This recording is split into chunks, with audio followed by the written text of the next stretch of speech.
थोड़ा पीछे रहो, आपको साइड आएगा। थोड़ी सी आगे जाओ। इस वक्त आप देख रहे हैं सीधी कवरेज द्रास से। हम लोग द्रास में मौजूद है करीब 12,000 फीट पर कारगिल वॉर मेमोरियल पर। प्रधानमंत्री नरेंद्र मोदी की तस्वीरें इस वक्त आप लाइव एनडीटीवी इंडिया पर देख रहे हैं। प्रधानमंत्री यहां पहुंच चुके हैं। साल का 25वां साल है कारगिल विजय का। 1999 में 26 जुलाई के दिन औपचारिक तौर पर एक घोषणा की गई थी कि भारत ने ये तमाम इलाके में जो लड़ाई चल रही थी करगिल, बशको, बटालिक में, इसमें शानदार जीत हासिल कर ली है। आज उसी चीज़ का सेलिब्रेशन यहाँ वॉर मेमोरियल पर किया गया है। वॉर मेमोरियल द्रास में बनाया गया है, लेकिन नाम उसको करगिल वॉर मेमोरियल दिया गया है क्योंकि उस लड़ाई का नाम करगिल वॉर के नाम पर पड़ गया है। राजीव मेरे साथ है। राजीव, प्रधानमंत्री का आना कितनी बड़ी इंपॉर्टेंस है, कितनी बड़ी बात है ये? देखिए, बहुत बड़ी बात है। जब से प्रधानमंत्री नरेंद्र मोदी 2014 के बाद उन्होंने सबसे अच्छा काम किया कि सेना के पॉइंट ऑफ व्यू से बात करें, जब भी कोई त्यौहार होता है, चाहे होली की बात करें, दशहरा की बात करें, दिवाली की बात करें, उन जवानों को बीच जाते हैं। चाहे सियाचिन की बात लीजिए, कहीं की बात लीजिए, चाहे अंडमान निकोबार की बात लीजिए, कितना डिफिकल्ट सियाचिन की बात लीजिए, कश्मीर की बात लीजिए, एलओसी की बात लीजिए, हिमाचल चाइना बॉर्डर की बात लीजिए, हर जगह प्रधानमंत्री जाते हैं। वहाँ से पीछे टोक रहा हूँ, वहाँ से लाइव तस्वीरें आ रही है, उसको भी जरा देखते रहते हैं।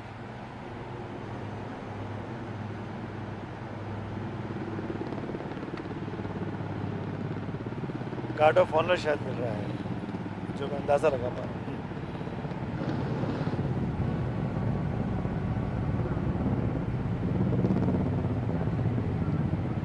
श्रद्धांजलि अर्पित करते हुए प्रधानमंत्री नरेंद्र मोदी वहां पर स्मारक पर इस वक्त श्रद्धांजलि अर्पित कर रहे हैं।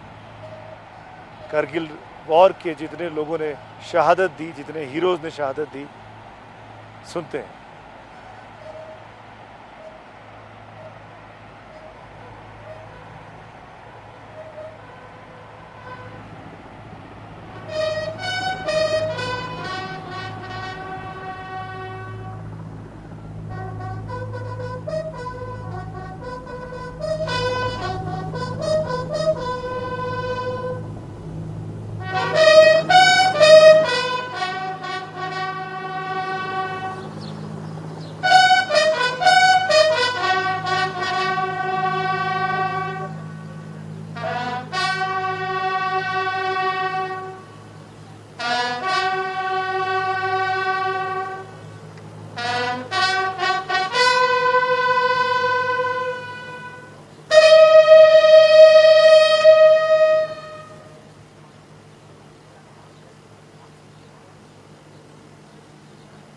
करगिल में जिन लोगों ने अपनी शहादत दी थी, जिन तमाम सैनिकों ने 543 शहादत हुई थी उस लड़ाई में, करीब 3 महीने वो लड़ाई चली, युद्ध हुआ था बड़े स्तर पर, उन तमाम सैनिकों को अभी प्रधानमंत्री ने अपनी तरफ से, देशवासियों की तरफ से श्रद्धांजलि दी है, पुष्प सुमन अर्पित किए हैं। राजीव मेरे साथ है। राजीव लगातार डिफेंस को कवर भी कर रहे हैं और बीते 26 दिनों से एनडीटीवी इंडिया पर वतन की रखवाले इस सीरीज़ की अगुवाई भी कर रहे हैं। राजीव, मेरा सवाल आपसे है, इन परिवारों के लिए आज प्रधानमंत्री से मिलना, क्योंकि आज वो लोग भी मौजूद होंगे, पर प्रधानमंत्री उनसे मुलाकात भी करेंगे, संबोधित भी करेंगे, उनको कितनी इंतजार था इस पल का?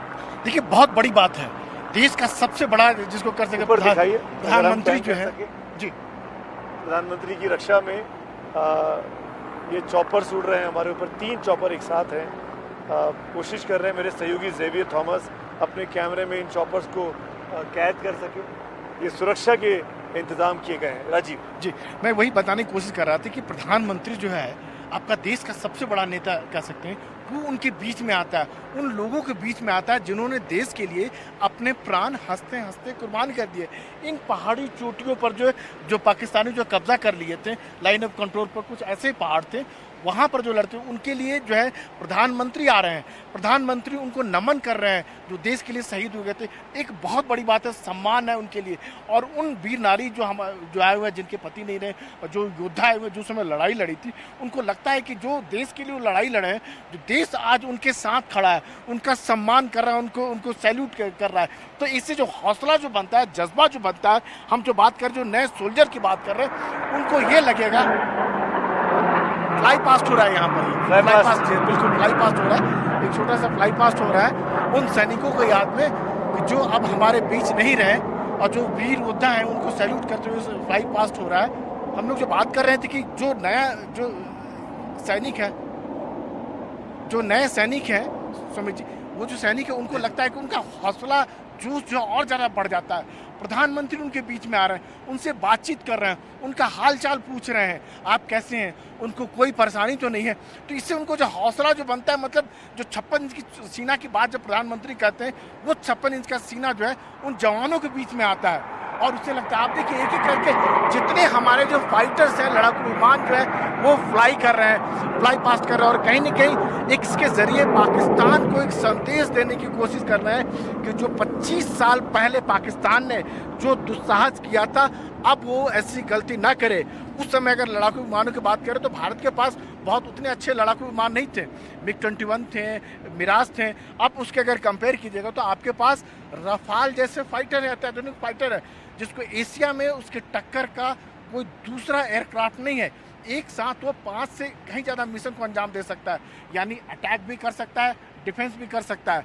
इसी तरह आज हमारे पास तेजस है, जो देश से बना हुआ लड़ाकू विमान है, जो दुनिया का सबसे हल्का लड़ाकू विमान माना जाता है। और ये आप सामने जो देख रहे हैं ऊपर तेजस ही है, जो तेजस फ्लाई कर रहा है।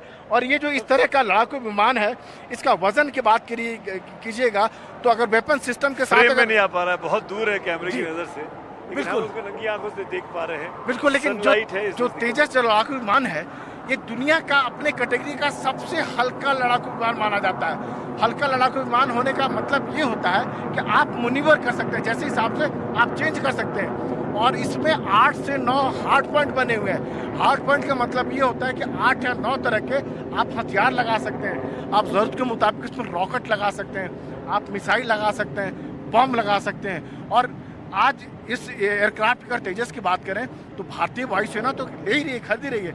2 स्क्वाड्रन पहले से है, 100 से ज़्यादा एयरक्राफ्ट के ऑर्डर हो चुके हैं। दुनिया के कई बड़े बड़े देश जो हैं अब भारत के साथ ज्वाइंट वेंचर करना चाह रहे हैं। ये जो लड़ाकू विमान है तेजस जो है, इसको खरीदना चाह रहे हैं और एक देश को लेकर गौरव वाली बात है।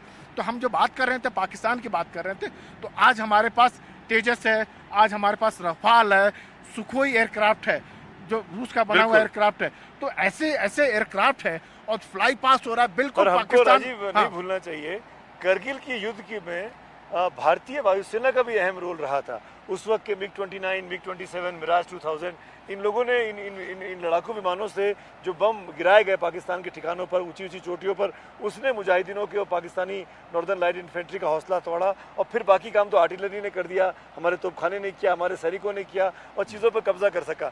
आज का दिन है इन तमाम चीज़ों को याद करने का, इन तमाम चीज़ों को बताने का, क्योंकि जो लोग आराम से दिल्ली, बम्बई, कलकत्ता में रहते हैं, जिनको एहसास नहीं है कि कितना डिफिकल्ट टेरेन है ये, यहाँ आने पर सांस फूलने लगती है, आपको एक्लेमेटाइज होना पड़ता है, 2 दिन 3 दिन का वक्त लगता है आपकी ब्रीदिंग नॉर्मल होने में। ऐसे में भारतीय सैनिक जो अचानक बुलाए गए, अचानक कहा गया पहाड़ पे चढ़ जाओ, रात भर के ऑपरेशन में लग गए। जेबीर, दर्शकों को बताइए कि सामने जो आपको पहाड़ जो दिख रहा है कुछ वैसा ही है। आपको कहा जाता है कि श्रीनगर से सीधे आप यहाँ आइए और यहाँ आने पर आपको तापमान जो है, अब तो हालांकि अभी भी तापमान जो बहुत नमी है, लेकिन उस समय माइनस के लगभग तापमान हुआ करता था। बॉडी जो है आपका एडजस्ट नहीं हुआ, शरीर अनुकूल नहीं हुआ और आपको कहा जाता है कि आप ऊपर चढ़िए। केवल चढ़ने की बात नहीं होती है, आपके ऊपर जो है 14-15 किलो का पिट्ठू होता है, हथियार होते हैं, खाने पीने के होते हैं और दुश्मन आपको ऊपर देख रहा होता है, उसके बच के चलना है। दिन में नहीं चलना है, क्योंकि दिन में आप देखिएगा तो दुश्मन के निशाने पर होंगे। रात के समय आपको ओट लेके चलना होगा। यहाँ छुपने के लिए भी आप देखिए तो आपको कुछ भी नहीं है, कोई पेड़ नहीं नजर आ रहा है। तो आप अंदाजा लगाइए जो दिल्ली मुंबई में कहीं बैठे हुए हैं कि हमारे सैनिक जो 25 साल पहले जो लड़ी थी, किस तरह इन पहाड़ियों में लड़ी थी।